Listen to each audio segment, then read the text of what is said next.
I think at our core, most educators believe in the power of relationships. I think a lot of people maybe don't understand how to do that in the right way within the school setting, because there's a fine line, right? We've got to be careful. We're talking about educators and students, and so there's some boundaries that need to be in place.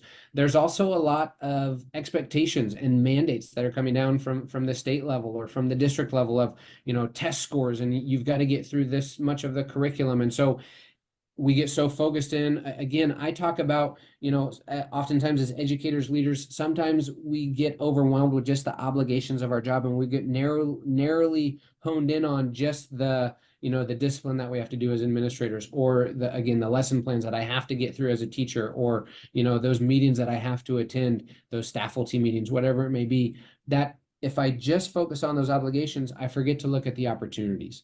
And relationships takes time, because relationships can be messy. Relationships, when you build relationships, you start to learn about people's stories. And sometimes that takes time to listen and to lean in and walk alongside someone who might be struggling. Or, it takes time to show up and go to those evening events, those basketball games, those soccer games, those theater shows that our kids are in. It takes time, but those are the most important things.